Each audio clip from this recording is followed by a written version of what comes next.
શ્રી હરિરાયજી મહાપ્રભુજીએ આપના લઘુ ભ્રાતા શ્રી ગોપેશ્વરજી પ્રભુને પત્રો લખ્યા હતા 41. તેનું કારણ છેલ્લે કહીશ.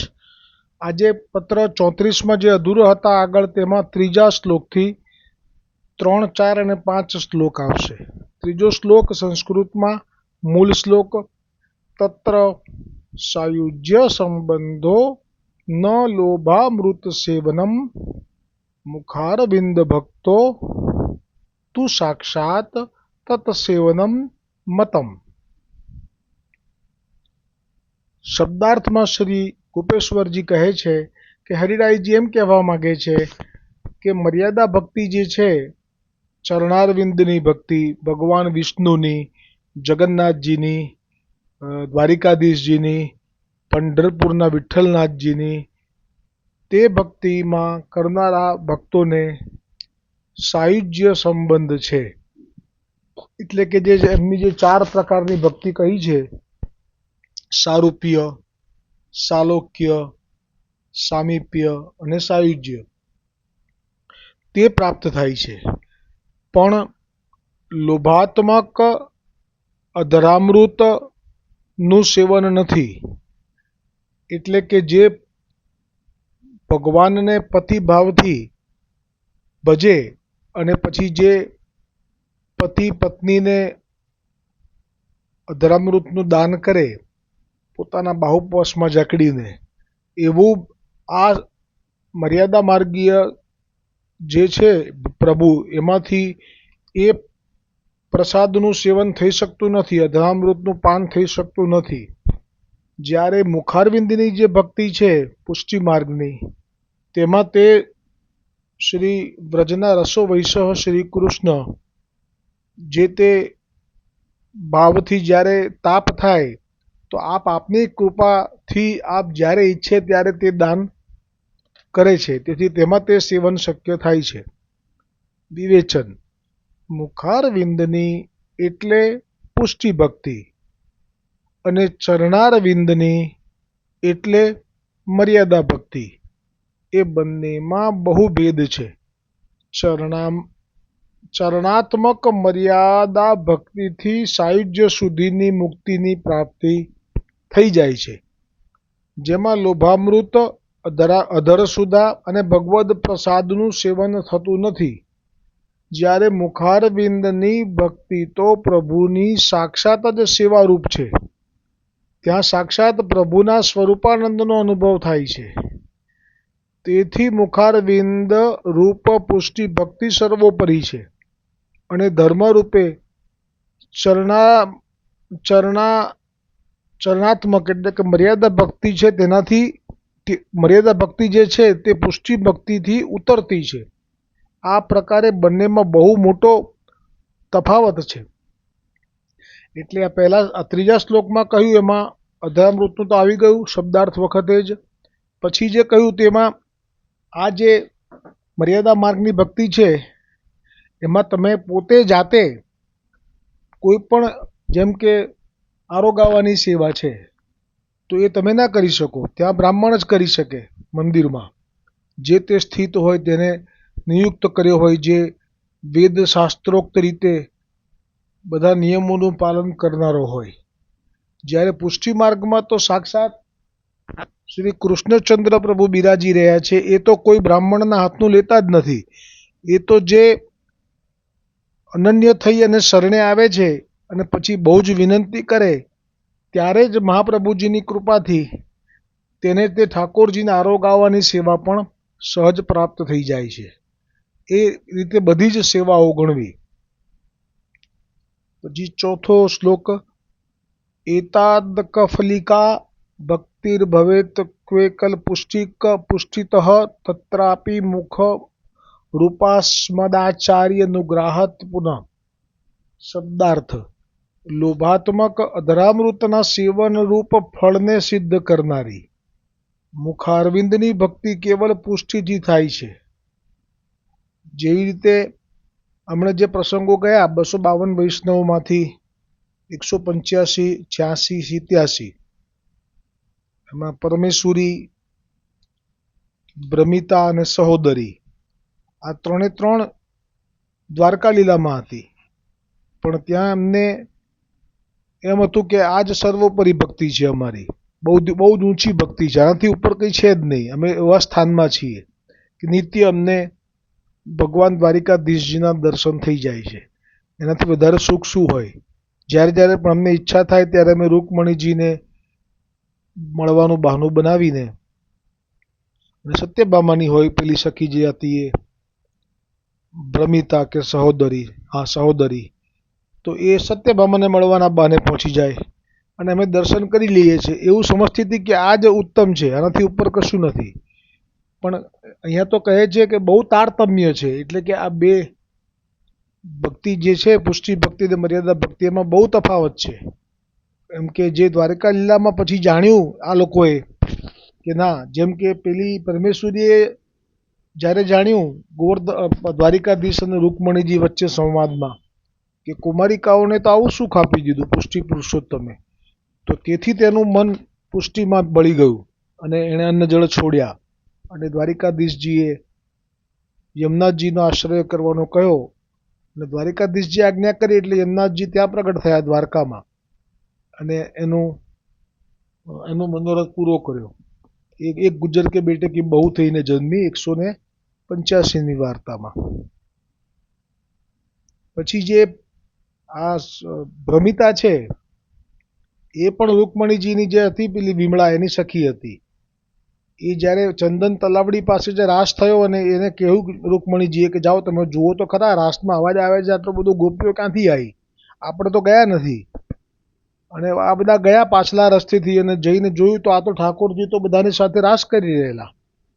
રાસમાં તો નૃત્ય પણ આવે, પછી વચ્ચે થાકી જાય તો ઠાકોરજીના ખભે ગોપી પોતાનું મસ્તક મૂકીને વિશ્રામ પણ કરી લે. પછી તે ગોપીના કેસની વેણી જો અસ્તવ્યસ્ત થઈ ગઈ હોય તો ઠાકોરજી એની ચોટલી પણ બાંધીને વેણી પણ ઠીક કરી દે. પછી જો બહુ શ્રમજલ બિંદુ દેખાય ગોપીના મુખાર બિંદુ પર તો એને આપના ઉપરણાથી એને શ્રમજલ બિંદુને પહોંચી લે અને તીરછી નજરે દ્રષ્ટિ કરી ઘાયલ કરે અને પછી પોતાના બાહુપાસમાં જકડી અધરામૃતનું પાન કરાવે. તો એ પણ અંદર બળી ગઈ અને એણે પણ આવો અનુભવ કરી લીધો, જેનો અધિકાર નહોતો પણ કૃપા થઈ ગઈ. અણધારી આવે જીવનમાં યોગ, બંધન તડાક દઈ તૂટે છે. એ તો અણધાર્યું અને અણચિંતવ્યું છે, એનો ભાગ્ય ફટાકડો ફૂટે છે. આ તો આખી જિંદગી દ્વારિકા લીલામાં બસ મુખ જોઈને માનતી હતી કે બધું મળી ગયું, પણ અહીંયા જે મળ્યું એવું મળ્યું કે પછી એણે તો પોતે જ્યાં રાસમાં બધી ગોપીજનો તો જ્યાં આવેલી ત્યાં વ્રજથી યોગ માયાની શક્તિથી એ તો હવે વિરહ કરીને એ તો માટી બની ગઈ. એટલે કે ચંદન જે કહે છે ગોપી ચંદન એ કે, અને બીજું વિરહથી જે અશ્રુ થયા એમાં જે તળાવ થયું એ ગોપી તળાવ. એટલે ગોપી ચંદન અને ગોપી તળાવ આ બંને આ રાસલીલામાં દેહ છોડ્યા પછીની સ્થિતિ છે. પણ આ લોકો તો હવે પાછા કેવી રીતે જાય? તો આ લોકોએ તો ભ્રમિતા સહોદરીને બીજી 3 હજી આવશે, તો એ લોકોએ તો તાપ કરી અને દેહ છોડી દીધો. ત્યારે સમજાયું કે આ બંનેમાં તો બહુ ભેદ છે, બહુ તફાવત છે. અને એટલા માટે જ આ 4થા શ્લોકમાં લોભાત્મક અધરામૃતના સેવનરૂપ ફળને સિદ્ધ કરનારી મુખારવિંદની ભક્તિ કેવલ પુષ્ટિથી થાય છે અને તેમાં પણ મુખારવિંદ રૂપ આપણા શ્રી મહાપ્રભુજીના જ અનુગ્રહથી થાય છે. એટલે આ પુષ્ટિ માર્ગમાં જે અનુગ્રહ કૃપા જોઈએ તો એ મહાપ્રભુજીની જ જોઈએ. એમાં કોઈ એમ કે અમારા આચાર્ય તો બહુ સિદ્ધ છે, અમારા આચાર્ય શ્રી સંપ્રદાયના તો બહુ જ આમ મહાન છે, અમારા આચાર્ય તો બહુ જ વિદ્યાવાન છે, તો એ બધું એમની જગ્યાએ સાચું હશે. પણ જે પુષ્ટિ માર્ગમાં જે આ જે આનંદ છે અને જે આ શ્રી અંગ સાથેનો સંબંધ છે એ તો માત્ર ને માત્ર મહાપ્રભુજીની આરીથી થાય છે. એ યમુનાજીના સંવાદમાં પણ આવશે આ વાત, જ્યારે કિશોરીબાઈનો પ્રસંગ આવશે ત્યારે યમુનાજી સ્વયં કહેશે કે જે આ માર્ગમાં આવી જાય છે એટલે કે કેવી રીતે, તો કે બીજા પણ છે આચાર્યો, જેમ કે આ નામ નહીં લઉં પણ એ આચાર્યથી બી આ માર્ગમાં પ્રવેશ તો થઈ જાય છે.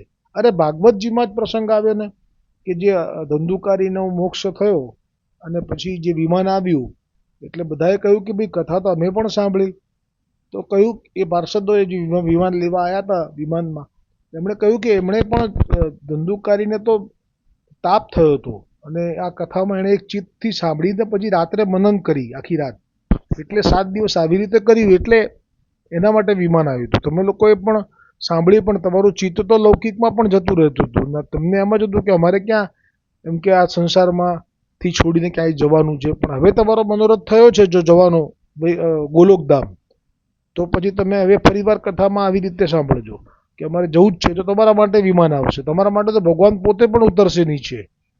એટલે જેને ભક્તિ કરવી છે, પ્રભુ પ્રાપ્તિ કરવી છે, એને તો બહુ સહેલું છે, એમાં કંઈ કરવાનું જ નથી.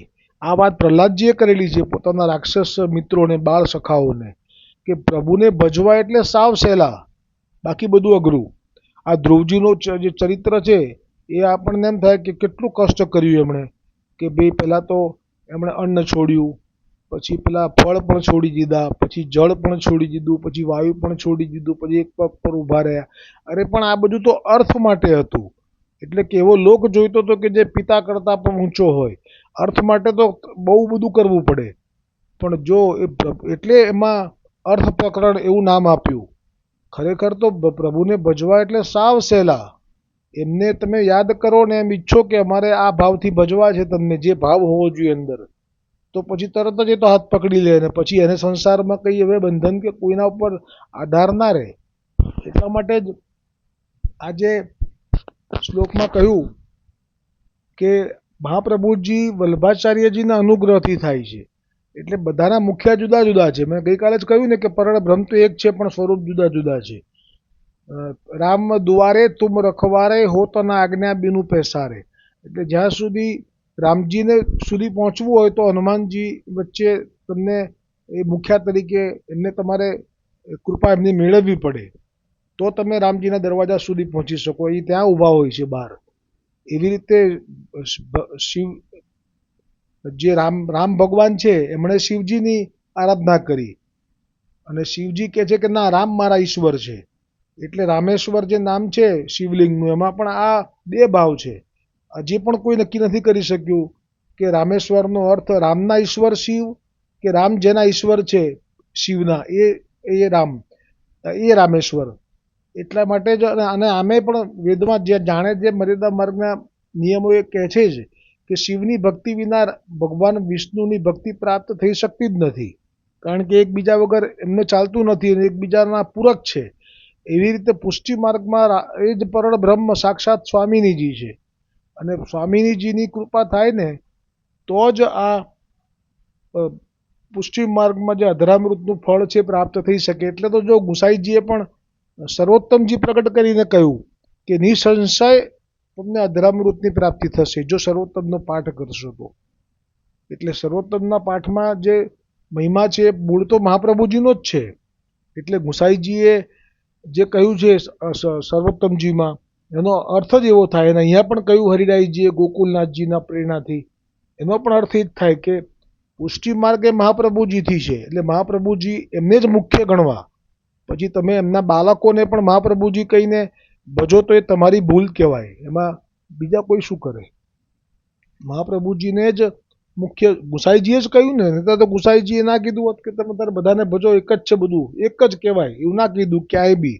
ગોકુલનાથજી તો સાક્ષાત વલ્લભ છે, હરિરાયજી મહાપ્રભુજી તો સાક્ષાત વલ્લભ છે, પણ એમણે આ રોલ એટલા માટે જ કર્યો, છુપાઈ ગયા, અને આપના બાળકોને બતાવવા માટે કે જુઓ તમારે પણ ભજવાનું છે વલ્લભને. અમે પોતે વલ્લભ થઈને વલ્લભને ભજીએ છીએ, એ તમારા માટે, તમને બતાવવા માટે કે. અને અમે માર્ગની સ્થિતિ પતી ગયા પછી, અત્યારે પતી ગઈ છે માર્ગની સ્થિતિ, હમણાં 1997-96માં, અત્યારે તો 2026 થઈ ગઈ, એ વાતને 32 વર્ષ થઈ ગયા. તો આ માર્ગની સ્થિતિ પત્યા પછી કેવી રીતે એ દુઃખમાંથી મુક્તિ મેળવવી, એમાં પણ હરિરાયજીએ એક વાક્યમાં કહી દીધું કે ફક્ત મહાપ્રભુજી વલ્લભાચાર્યજીનું સ્મરણ, કીર્તન અને ભજન કરવા માત્રથી એક ક્ષણવારમાં આ દુઃખ દૂર થઈ જશે.